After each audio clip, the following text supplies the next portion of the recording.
할렐루야. 오늘도 주님 말씀 앞에 함께 서게 되어 여러분 모두를 주의 이름으로 축복합니다. 하나님 말씀 이사야 1장 2절과 3절입니다. 하늘이여 들으라, 땅이여 귀를 기울이라. 여호와께서 말씀하시기를 내가 자식을 양육하였거늘 그들이 나를 거역하였도다. 소는 그 임자를 알고 나귀는 그 주인의 구유를 알거마는 이스라엘은 알지 못하고 나의 백성은 깨닫지 못한도다 하셨도다.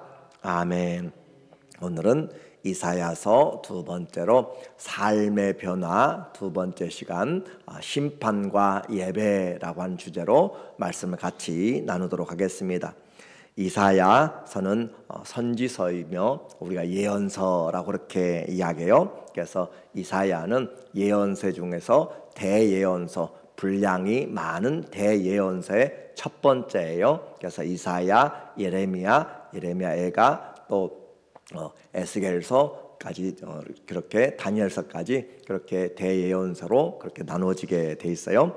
이사야라고 하는 그 히브리어는 예샤야후라고 그렇게 이야기를 해요. 그 말의 뜻은 여호와는 구원이시다. 그래서 여호와는 구원, 이 말이 이사야의 전체를 관통하는 내용입니다. 그래서 이사야 이름 자체가 여호와는 구원이시다라는 뜻이고, 또 이사야 이름을 따라서 이 성경의 내용을 이사야서라고 그렇게 우리가 부르고 있어요.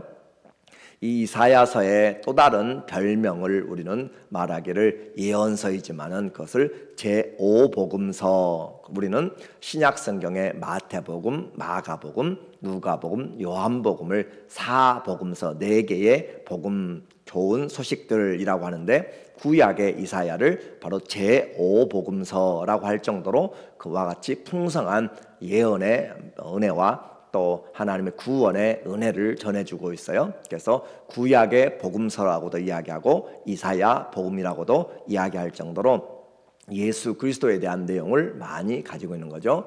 연대는 기원전 BC 739년부터 680년도까지 그렇게 지금부터 한 2700년 정도 전에 쓰여진 내용이에요. 그리고 주제는 말씀드린 것처럼 여호와는 구원이시다. 그리고 특징은 그리스도 예수의 그 오실 예수에 대한 메시아의 초림에 오실 그 메시아에 대한 예언이 많이 나타나 있어서 신약 성경에서 구약을 인용할 때 가장 많이 인용하는 성경 중 하나가 이사야서입니다.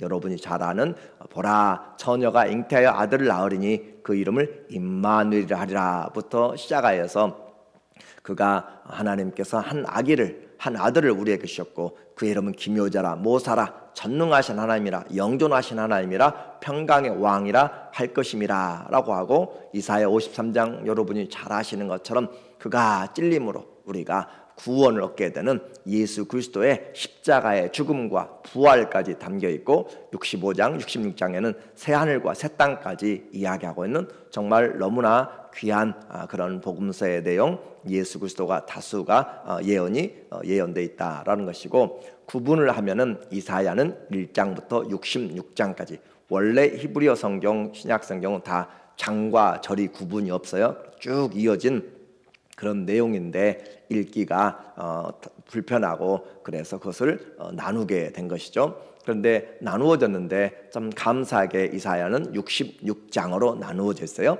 성경 전체가 66권이잖아요. 그래서 구약 39권, 신약 27권인데 이사야서의 구분을 보면은 1장부터 39장까지 마치 구약에 있는 것처럼 39장까지가 심판에 대한 내용이고, 40장부터 66장까지 27권인데 그것은 위로와 소망에 대한, 곧 회복에 대한 메시지로 그렇게 되어 있어요. 그래서 이 이사야서는 우리에게 너무나 귀한 하나님의 말씀의 내용이다. 그리고 중요 단어들로는 심판, 그리고 구원, 그리고 거룩, 그런 단어들을 많이 사용하고 있습니다. 오늘 이제 이 이사야가 이사야서의 문을 열면서 자기가 어떤 사람인지 어떤 시대에 우리에게 말씀을 전했는지 그렇게 시작을 해요. 1절에 보게 되면 1절에 유다 왕, 이미 북이스라엘과 남유다가 나누어진 상태예요. 그래서 유다 왕 우시야와 요담과 아하스와 히스기야 시대 아모스의 아들 이사야가 유다와 예루살렘에 관하여 본 계시라, 우리 성경에는 계시라, 이상이라 라고 한 것이 제일 밑에 나오는데, 원래는 이상이라, 비전, the word of God, 하나님의 말씀이 가장 먼저 나오는 단어예요. 그래서 하나님의 말씀, 자, 우리는 이 성경을 보면서 사람이 내가 원하는 말씀을 전하는 것이 아니라 하나님의 말씀을 우리에게 쓰고 있다라고 한 것을 우리가 봐야 돼요. 요한계시록도 요한이 예수 그리스도에 대한 계시라라고 하면서 그렇게 시작하고 있잖아요. 그런 것처럼 모든 성경은 하나님의 감동으로 되었음을 우리에게 말씀해 주는 특징이 있어요. 우시야 왕부터 시작해서 유다의 제 10번째 왕이에요. 그래서 히스기야 13대 왕까지 해서 이사야는 긴 시간 약 60여 년 동안 선지자로서 사역을 했는데, 이 이사야는 그 출신이 귀족 출신 또는 왕족의 후손인지도 몰라요. 그래서 그가 궁정 선지자로 그렇게 궁정에서 많이 활동을 하였고, 반대로 미가 선지자는 백성들 사이에서 그렇게 많이 사역을 했던 것들을 보게 됩니다. 어디가 있든지 어떤 장소든지 하나님의 말씀을 증거하는 그런 일들로 하나님은 보내고 있고 사용하고 계신 거죠. 그래서 이 긴 시간에 이사야가 선포한 내용, 그런데 이 유다와 예루살렘에 관한 선포한 내용인데 너무나 시작부터 우리에게 충격적인 말씀으로 시작을 하고 있어요. 편지를 쓰면서 안부도 전하고 그래야 될 건데 예언의 말씀이 우리에게 들려지면서 이사야의 그 이름을 이야기하고 난 다음에 바로 우리에게 이스라엘의 불신앙을 아주 통렬하게 비판하고 심판을 선포하는 그런 강한 메시지가 들려오기 시작합니다. 2절에 보니까 그는 어떤 것보다 하나님의 계시라라고 그렇게 시작한 그 이사야의 첫 번째 전해지는 말씀은 하늘이여 들으라, 땅이여 귀를 기울이라 라고 하면서 하늘과 땅을 불러서 증인을 삼고 있는 그런 재판의 내용으로 회부를 지금 하고 있어요. 마치 예수님이나 또 세례 요한이나 그들이 외치기 시작할 때 회개하라, 천국이 가까웠다라고 하는 것처럼, 회개를 전파하는 것처럼 오늘 이 이사야의 복음의 메시지도 동일하게 하늘이여 들으라, 땅이여 귀를 기울이라 하면서 여호와께서 말씀하시기를, 이 여호와께서 말씀하신다가 이제 예언서의 모든 특징 중에 하나라고 그랬어요. 그 말씀하시기를 내가 자식을 양육하였거늘 그들이 나를 거역하였도다. 자식을 양육하였는데 거역하였다. 구약에 보면은 이 자식이 부모를 거역하게 되면 죽이라라는 법이에요. 그렇게 있을 수가 없는 것이죠. 하나님이 주신 부모와 그 자식과의 관계, 천륜이라고 하잖아요. 그런데 그 부모를 자식이 거역하였다. 양육을 했는데 거역했다. 있을 수가 없는 일들이 일어나고 있다. 그들이 나를 거역한 것을 우리는 이 이사야 선지자를 통하여서 하나님의 마음을 전해주는데 어떤 상태인가 보니까 3절에 비유가 나오는 거죠.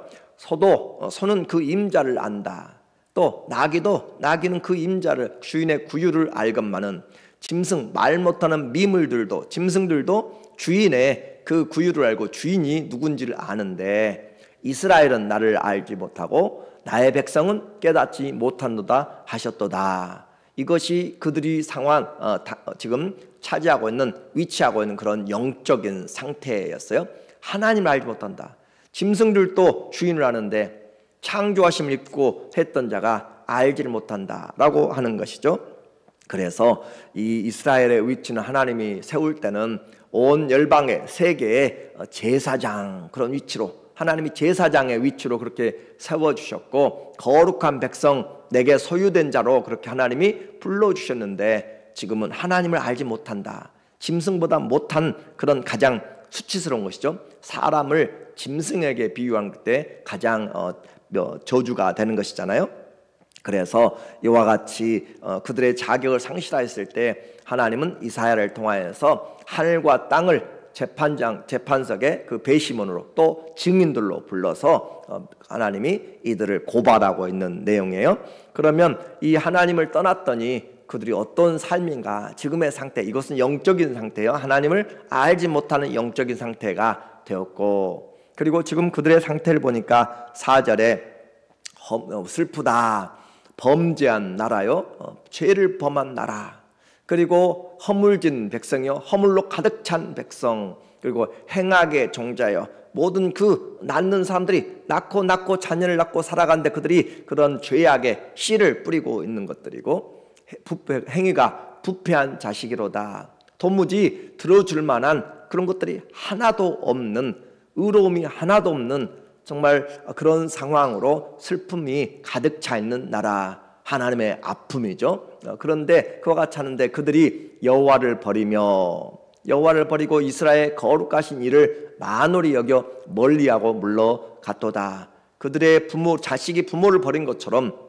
이 이스라엘이 하나님과 언약, 창조주요 그들을 구원하였던 그 구원의 주를 그들이 버리고 갔는데, 그 하나님의 이름 앞으로 28번 계속 반복되게 될 거룩하신 이, 이스라엘의 거룩하신 이, 하나님은 거룩하시다라고 한 것을 전체적으로 이제 우리에게 말하게 될 것이에요.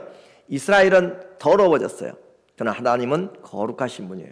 우리 신앙생활의 가장 중요한 부분을 우리가 성화라고 이야기해요. 구원을 얻었으면, 예수 그리스도를 믿으면 하나님의 자녀가 되는 권세를 주셨고 은혜를 주셨으면, 그 다음부터는 우리가 성령으로 영에 이끌려서 주의 영광에서 영광으로 이르게 돼가는 성화, 거룩해 돼가는 이런 과정이 우리의 삶의 목적이 되는 것이죠. 그런데 그것을 놓쳐버린 것이에요.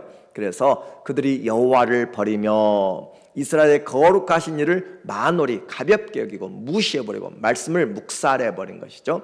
하나님의 말씀이 전혀 자기들의 심령에 다가오지 않고 귓등으로 들렸던 그런 모습들을 말하는 거예요. 그리고 여기가 멀리하고 물러갔도다. 가장 이 한두 사람의 문제가 아니라 이스라엘 전체의 문제가 되었습니다. 가장 큰 문제가 하나님을 버렸다라고 하는 것이죠. 하나님을 버렸다는 것은 보이지 않는 하나님을 어떻게 버리겠어요? 말씀을 듣지 않은 것이죠. 그들이 하나님의 말씀을 이사야가 외치고 성경의 내용들을 이야기를 해도 나와 상관이 없고 나를 귀찮게 하지 말라라고 하는 것이고, 내가 주는 것만 가지고 그냥 만족하세요 라는 것으로 그렇게 하는 것이죠. 그러나 하나님은 무시할 그런 존재가 아니시죠. 인생과 온 나라와 역사와 그 흥망성쇠를 주장하시는 분, 모든 존귀와 멸망이 그분의 손안에 있습니다. 그들의 이 불신앙의 상처, 그 하나님을 멀리 떠나간 내용의 모습은 처참할 때 그지 없습니다. 5절에 너희가 어찌하여 매를 더 맞으려고 패역을 거듭하느냐, 반복적으로 죄를 짓고 있는 모습들, 온 머리는 병들었고 온 마음은 피곤하였으며, 머리부터 발끝까지 정말 온 몸이 피투성이가 되고 상처투성이가 되고 정말 골마 터져버린 그런 모습을 지금 이스라엘의 영적인 상태와 그 혼비한 그런 혼란에 빠진 상태를 지금 이야기하는 거죠. 발바닥부터 머리까지 성한 곳이 없이, 이 발바닥부터 머리까지 하나도 성한 곳이 없이 그렇게 지금 이스라엘이 난장판이 되어버렸다라고 하는 것이고, 터진 것과 새로 맞은 흔적뿐이거늘 그것을 짜며 싸매며 기름으로 부드럽게 함을 받지 못하였도다. 그렇게 상처를 입고 거의 거반 죽게 되고 그와 같이 힘든데도 불구하고 그들을 돌봐줄 사람이 없다라는 것이고, 위로받을 형편이 아니다. 왜 그래요? 그 위로자 하나님을 버려버렸기 때문에 아무도 그들을 돌봐줄 것이 없다. 아무도 고쳐주지 못한다. 하나님을 떠나면 자유로운 것 같고 편한 것 같고, 주일 내가 더 많은 시간 일하고 더 즐겁게 하고 더 쉴 것 같고, 또 하나님께 섬기는 시간들, 봉사들, 물질들, 재능들 아까운 것 같아서 더 잘할 것 같지만은 절대 그렇지 않다라는 것을 우리는 당자의 그 누가복음 15장 둘째 아들의 내용에서 알게 됐잖아요. 아버지의 유산을 죽지도 않았는데 미리 받아가지고 그렇게 나가서 허랑방탕하게 썼지만 결국 돼지를 치는 일, 이방인들, 이스라엘 사람들은 하지 않는 그런 일들, 그렇게 이방인의 돼지를 치면서도 그것도 먹을 것이 없어서 시험 열매를 먹고 있는 모습이 이 우리의 본질적인 아담의 모습이 하나님을 떠난 모습이 바로 그와 같다라고 하는 것을 이야기하죠.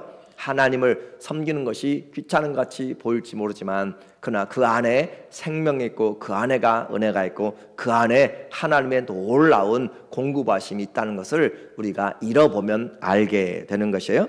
그래서 하나님을 떠나면 행복할 줄 알았는데 생수의 근원이 하나님인 것을 알게 되는 것이고 삶의 공급자가 바로 하나님인 것을 나중에 알게 되는 거예요. 이 이스라엘이 타락하고 이스라엘이 범죄를 하게 되기 때문에 이스라엘 그 사람들뿐만 아니라 온 이스라엘의 땅들도 황폐하게 된 것이에요. 7절에 보니까 너희의 땅은 황폐하였고, 이것은 전쟁으로, 아시리아가 전쟁으로 휩쓸고 가기 때문에 그래요. 땅은 황폐하였고 너희의 성읍들은 불에 탔고 너희의 토지는 너희 목전에서 이방인에게 삼켜졌으며 이방인에게 파괴됨 같이 황폐하였고, 당시에 전쟁들을 하게 되면 우물에는 돌을 다 집어넣어 가지고 우물을 메꿔버리고 또 밭에 작물들의 거기에도 다 돌을 던져버려서 그것들이 일할 수 없도록 그렇게 만들어버리는, 아주 황폐화시켜버리는 것이죠. 복구하기에도 몇 년, 몇십 년 걸리도록 그렇게 해나가는 것이 바로 전쟁의, 이번에 우리가 지금 보고 있는 우크라이나와 러시아의 그 전쟁의 가운데도 도시가 다 무너지고 좀 황폐돼 버려서 그걸 복구할 여력이 없을 정도로 되는 것이 전쟁의 모습인데, 그와 같이 지금 이스라엘이 되었다, 여기 이스라엘 유다 땅이 되었다라는 것이죠. 아담이 죄를 범했을 때 하나님께서 온 땅이 가시덤불을 내고 또 효력을 제대로 주지 않은 것처럼 사람은 대표입니다. 그래서 이 땅도 우리로 인하여서 더러워질 수가 있는 것이고, 그래서 이 땅이 회복되기 위해서는 모든 피조물이 하나님의 자녀들이 올바로 서서 나타나기를 간절히 기대하고 있는 것이잖아요. 우리는 이 온 세상에 하나님이 세우신 청지기로 되어져 있는 것이에요. 딸 시온은 포도원의 망대같이 참외밭의 원두막같이 애워싸인 성읍같이 겨우 남았도다. 다른 도시들이 다 성들이 파괴되고 멸망하고 외롭게 그 등대같이, 외로운 바다의 그 등대처럼 그 하나 서 있는 것, 예루살렘 시온만 서 있다라고 하는 것을 지금 볼 때 얼마나 위기인가라고 하는 것을 알게 돼요. 그래서 이들이 하나님이 그나마 지금 하나라도 그렇게 남겨둔 것이 하나님의 은혜인 줄을 그들은 알지 못해요. 그러나 하나님은 분명히 말씀하세요. 9절에 만군의 여호와께서 우리를 위하여 생존자를 조금 남겨두지 아니하셨다면 우리가 소돔 같고 고모라 같았으로다. 심판 중에도 하나님이 지금 자비를 베푸셔서 지금 그루터기를, 뿌리를 남겨두었다, 그 말이잖아요. 하나님이 그렇게까지 하지 않았으면, 너희 죄대로 그냥 갚아버렸으면 소돔과 고모라 하늘에서 불과 유황불 내려서 땅을 다 뒤집어서 태워서 없애버렸잖아요. 그런 것처럼 다 사라졌을 것인데 하나님이 심판 중에도 긍휼을 베풀어서 지금 조금이라도 남아있는 거, 지금 남아있는 사람들이 지금 해야 될 것이 뭐예요? 회개하고 돌아오라 라고 하는 것이잖아요. 그런데 그와 같은 지금 상태를 지금 그들은 몰라요. 왜 우리가 재수가 없어가지고 이와 같은 일을 당한 것으로 알고, 정치가만 이야기를 하고 나쁘다고 이야기하고 자기들은 전혀 책임이 없다라고 이야기하는 그런 모습들을 우리에게 말하면서, 그러면 정말로 왜, 무엇이 문제여서 이와 같이 머리부터 발끝까지 또 온 나라가 다 이렇게 황폐화되었고 아프고 그랬는가? 그 이유의 가장 근본적인 이유는 우리는 이미 보았던 것처럼 하나님을 버려버린 것인데, 하나님을 버렸다는 표현을 다른 말로 이야기하면 말씀을 버린 것이고, 다른 말로 이야기하면 예배가 제대로 드려지지 않았다라고 하는 것이에요. 그릇된 예배가 원인이다라고 하는 것을 이야기합니다. 10절에 보면 너희 소돔의 관원들아, 이 사람들은 유대의 땅에 살고 있는데 소돔의 관원, 그 관원들이 소돔처럼 타락했다 이 말이에요. 소돔의 관원들처럼 타락했고, 또 동일하게 여호와의 말씀을 들을지어다. 너희 고모라 백성아, 소돔과 고모라가 멸망했는데 다 그와 같이 백성도 타락했고 또 관리들도 타락했고 그 말이에요. 그래서 유다, 너희가 지금 관리들도 소돔과 고모라의 백성과 관리들처럼 동일하게 그와 같이 되어 있다. 여호와의 말씀을 들을지어다. 우리 하나님의 법에 귀를 기울일지어다. 하나님의 법, 하나님의 말씀으로 살아야 되는데 말씀으로 법에 살지 않았단 말이죠. 하나님의 법이 무시를 당했던 것이에요. 여호와께서 말씀하시되 너희의 무수한 재물이 내게 무엇이 유익하냐. 그렇게 했어도 그들은 제사는 지냈어요. 예배는 드린다고 그들이 가지고 와서 끌고 오고 그렇게 했어요. 예배가 없어진 것이 아니에요. 제사는 그대로 지냈어요. 그런데 예배의 중심, 예배를 드리는 목적이라고 했죠.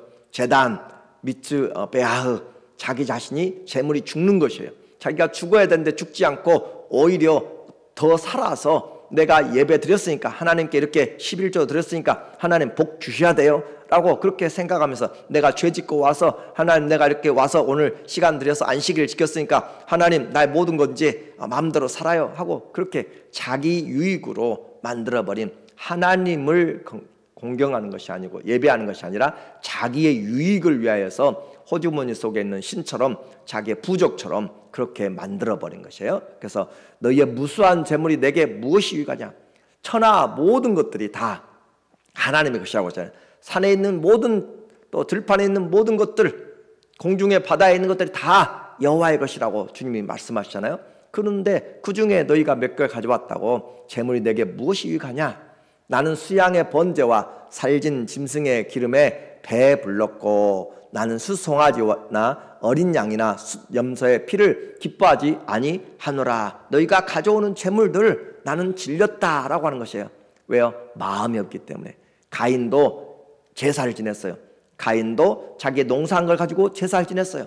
그런데 하나님이 가인과 그 재물은 연락하지 아니하셨고, 가져왔다고 하나님 기뻐하시는 그런 분이 아니다라고 하는 것이죠. 하나님과 이 관계가 비틀어졌다, 왜곡되었다. 예배는 나를 죽이고 주님이 사는 것이고, 그리고 내가 주님과 연합되는 것이 예배예요. 주님과 연합되면 그 거룩함, 이스라엘의 거룩하시니라고 했잖아요. 그 거룩함, 그 영광, 그 임재를 우리가 하나님 앞에, 나 같은 사람이 주 앞에 나와 있다는 사실이 너무나 감사한데, 고개 뻣뻣이 들고 내가 가져와서 하나님 좀 받으세요 라고 하면서 그렇게 선심 베푸는 것처럼, 내가 좀 하나님 일해 드릴게요, 내가 교회 이렇게 일 좀 해 드릴게요 라고 하면서 하는 그런 교만함이 있어서 하나님이 도무지 받을 수가 없다라고 하는 것이잖아요. 그래서 예배는 하나님과의 만남이고, 그분이 어떤 분이시고 뭘 원하는지를 알고 내가 죽고 주의 뜻을 이루어가는 것이 참된 예배인데, 그 만남은 뒤로하고 자기의 잘남과 자기의 원하는 것들로 바꿔버렸다라는 것이죠. 그래서 이것이 하나님의 법인데 틀렸다. 예배의 형식이나 또 예배의 숫자나 진정한 그런 것들이 중요한 것이 아니라 내 마음이 영과 진리로 예배 드리고 있는가, 그 말이죠. 우리는 수 없는 많은 예배들을 드립니다. 그러나 하나님을 만나며 하나님 앞에 정말로 간절히, 주님 내가 주님 앞에 왔습니다, 주의 도우심이 아니면 여기까지도 올 수 없었던 것을 내가 중심으로 바라보면서 앞으로 내일도 주님이 은혜 주셔야만 살아간다고 그렇게 고백하면서 이 예배당을 떠나가는 사람이 얼마나 있어요. 우리는 주님이 호흡을 주지 않으면 한시도 살아갈 수 없는 사람인데, 그것은 전혀 뒤로하고 내 능력으로 살아가는 것처럼 그렇게 다닌다라고 하는 것이죠. 예배가 제대로 드려졌는가? 1장 12절에 계속 하나님이 이사야를 통해서 선포하십니다. 너희가 내 앞에 보이러 오니 이것을 누가 너희에게 요구하였느냐? 그 이스라엘의 남자들은 1년에 3번씩 6월절과 오순절과 77절에 와서 하나님께 보이러 오잖아요. 그 보이러 오는 것들, 그들이 예배는 드려요, 제사는 드려요. 그런데 중심이 없다. 내 마당만 밟을 뿐이다. 마당만 와서 밟고 지나가요. 신발장만 남기고 가요. 차 주차장만 하고 가는 것이에요. 그래서 헛된 재물을 다시 가져오지 말라. 분향은 내가 가증히 여기는 바요. 월삭 첫날, 매월 첫날에 또 안식일과 대회, 큰 성회로 모이는 것도 그러하니 성회와 아울러 악을 행하는 것을 내가 견디지 못하겠노라. 자, 성회와 함께 예배 중에 와서 예배 가운데 싸우고 있는 것이에요. 예배 드리고 식당에서 싸우는 것이고, 예배 드리고 주차장에서, 예배 드리고 밖에서 서로 논쟁하는 것이고, 내가 크다 네가 크다 라고 그렇게 나누어지고 갈라지고 하는 성회 중에, 거룩한 대회라고 하죠. 거룩한 대회 중에 와가지고 서로 다투는 것을, 악을 행하는 것이에요. 그것을 내가 견디지 못하겠다. 마치 명절에 큰아들 작은아들 또 딸들 모여가지고 서로 재산 싸움하거나 서로 자기를 싸움하거나 이권 다툼하는 것처럼 그와 같이 되어 있는 것이 오늘날 우리의 모습이지 않는가라고 지금 우리는 이 말씀을 통하여서 듣는 것이고, 이스라엘을 향하여 하나님의 냉혹한 그런 말씀이죠.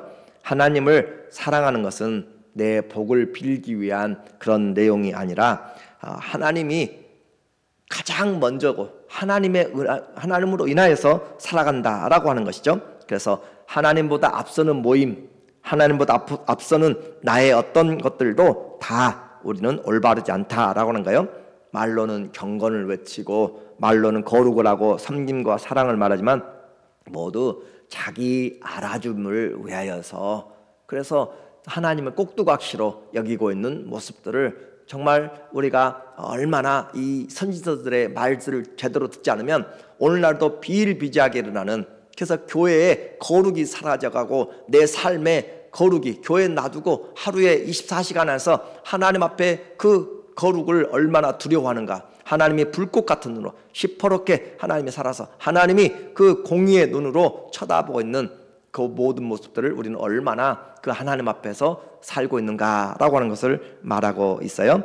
이제 모두가 다 이스라엘의 이 말씀을 통하여서 하나님을 이용하는 종교 사기꾼들이라고 그렇게 표현을 하고 있는 것이죠. 종교 노름하고 있는 사람들, 오늘 우리 이 시대에 우리도 그와 같이 되어져 가고 있는지 몰라요.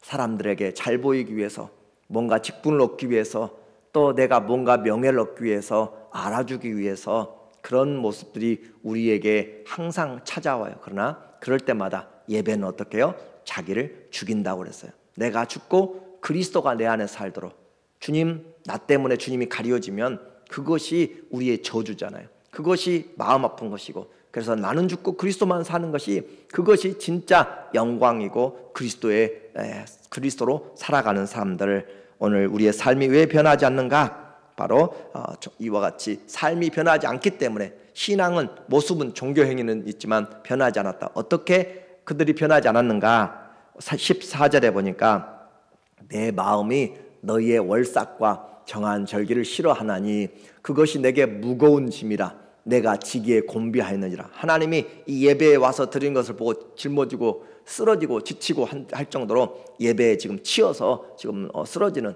그런 모습을 우리에게 보여주고 있어요. 너희가 손을 펼 때 내가 눈을 너희에게서 가리우고, 너희가 많이 기도할지라도 내가 듣지 아니하리니 이는 너희의 손에 피가 가득함이라. 죄가 가득했다.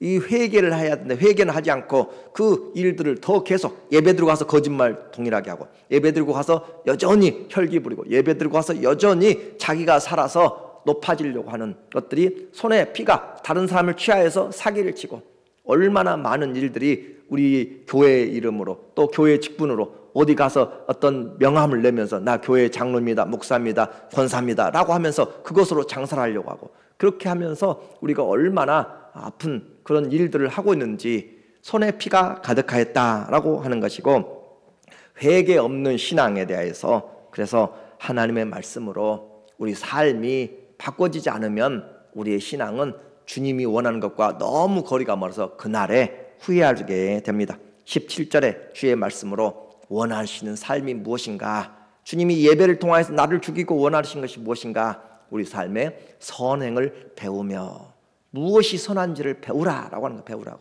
그리고 정의를 구하며 무엇이 저스티스인지를 배우라라고 하는 것이, 무엇이 공의로운 일인지를, 그리고 학대받는 자를 도와주며 고아를 위하여 신원하며 그들을 들어주란 말이죠. 그리고 과부를 위하여 변호하라 하셨느니라. 삶에서 하나님이 주신 모든 그 삶의 영역에서 주님이 원하는 선한 일에 부한자가 되어서, 진실로 부하는 것은 집이 몇 채가 아니고 차가 어떤 종류가, 어떤 부동산 뱅크가 문제가 아니라 하나님 앞에 부한 자로 살고 있는가, 그것을 오늘 우리에게 말하고 있고, 우리 모두가 다 숙제입니다. 우리는 지금 이제 이사야서를 통하여서 삶의 변화로 가는 대주제를 가지고 하나님 앞에 기도하고 나가고 있어요. 주님, 우리의 허물입니다. 나의 잘못입니다. 이제 다시 우리가 에녹이 주님으로 인하여 동행하였던 것처럼 우리도 동행하는 이런 삶으로 인도하여 주세요. 그런 삶이 되기를 예수님의 이름으로 간절히 축원합니다.